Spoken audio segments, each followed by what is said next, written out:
پہلے نبی صلی اللہ علیہ وسلم کی آمد کو سمجھ جائیے.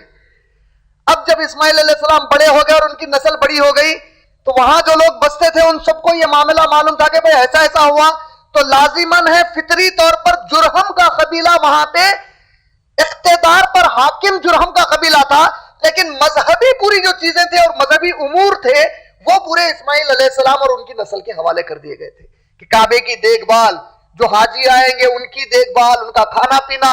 اور جو وہاں کے باقی کے جرہم کے قبیلے کے دوسرے لوگ تھے وہ بڑے خوش تھے کیونکہ ان کے لیے اللہ نے ایسا ذریعہ کھول دیا کہ ان کو کہیں جا کر کمانے کی ضرورت ہی نہیں ہے. لوگ اللہ کے لیے آ رہے ہیں، ان کو پیسے دے کر ان سے خرید و فروخت کر رہے ہیں تو ان کی آمدنی کا ذریعہ. تو اس طریقے سے یہ سلسلہ شروع ہو گیا یہاں تک کہ لگ بھگ 2000 سال گزر گئے. کتنے سال اسماعیل علیہ السلام کے بعد؟ اور اس کے بعد یہ ہوا کہ یہ جرہم کے قبیلے والوں کے اندر دنیاوی لالچ اور دنیاوی برائیاں آنا شروع ہو گئی اور یہ لوگ گناہ کرنا شروع کیے، رشوت خور ہونا شروع ہو گئے، آپس میں یہ لوگ لڑائیاں شروع کر دیے.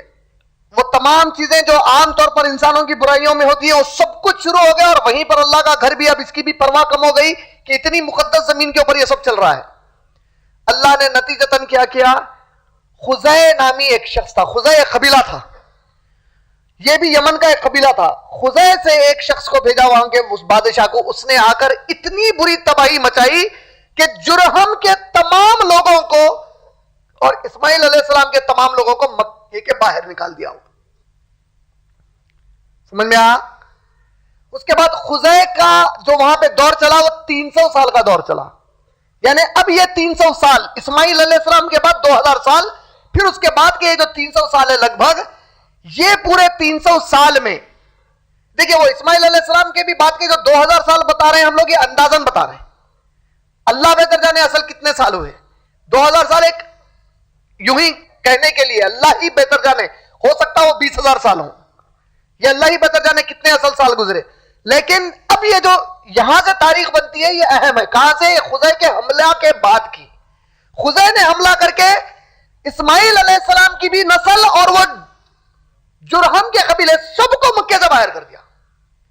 300 سال تک ان کی حکومت رہی اور 300 سال کے بعد خزے کے قبیلے کا ایک بادشاہ آیا جس کا نام تھا عمر بن لوہے.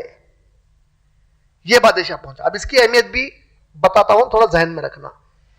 ادھر جو اسماعیل علیہ السلام کے پورے لوگ خاندان کے باہر ہو گئے تھے، اس میں ایک اسماعیل علیہ السلام کی اولاد میں ایک اولاد تھی جو نبی صلی اللہ علیہ وسلم کے جد امجد میں ہے، کلاب. کل یاد ہے نام؟ کلاب سنے نا کل نام؟ اللہ نے ان کو توفیق دی، انہوں نے دوبارہ اپنے پورے اسماعیل علیہ السلام کے خاندان والوں کو ایک جگہ جمع کیا. کہا کہ نہیں، یہ تو ہمارے جد امجد ابراہیم علیہ السلام اور اسماعیل علیہ السلام اتنا بڑا کارنامہ کیے، ہم سے گناہ ہوئے، ہم سب اللہ سے معافی مانگیں گے، ہم واپس جا کر مکہ کو فتح کریں گے انشاءاللہ. تو کلاب کی صدارت میں ان کے تحت واپس قریش قبیلے والے لوگ، انہی کا نام قریش بھی دیا گیا ہے، یہ لوگ واپس مکے پر حملہ کرتے ہیں اور یہ تمام خزے کے قبیلے والوں کو ہمیشہ کے لیے نکال دیتے ہیں. تو اب کیا ہوا؟ دیکھیں اسماعیل علیہ السلام پولیٹیکل لیڈر تھے یا ریلیجس لیڈر تھے؟ صرف مذہبی تھے، سیاسی اقتدار ان کا نہیں تھا، وہ جرہم والے تھے. لیکن جب نکال دیے گئے تو اب واپس آ رہے ہیں تو مذہبی رہنما بن کے آ رہے ہیں یا طاقت کے ساتھ آ رہے ہیں؟ تو اللہ نے کلاب کے ذریعے سے طاقت بھی عطا کر دی، مذہب بھی عطا کر دیا پھر سے. تو پہلی مرتبہ نبی صلی اللہ علیہ وسلم کے جد امجد میں طاقت اور مذہب دونوں بھی آ گئے مکے کے اندر. حکومت بھی ان لوگوں کی، مذہبی تمام احکامات اور امور بھی ان لوگوں کے حوالے کر دیے گئے اور یہ لوگ پھر سے واپس حاجیوں کی خدمت شروع کیے. لیکن اس دوران ایک بڑا مسئلہ کھڑا ہو گیا. زمزم کا کنواں خزے والوں نے، کمبختوں نے مکمل بند کر دیا، اس کی پوری نشانیاں مٹا دی. اب کسی کو پتا نہیں تھا کہ زمزم کا ہے. تو اب یہ لوگ بھی خاموش تھے. کلاب وغیرہ اللہ کے حوالے کر دیے تھے معاملے کو کہ اللہ ہی جانے زمزم پھر دوبارہ کب اللہ شروع کرائیں گے، پتا نہیں کیا ہو گیا. تو یہ تاریخ ہمیشہ یاد رکھنا زمزم کی، کہ زمزم بند ہو گیا تھا مکمل طور پہ.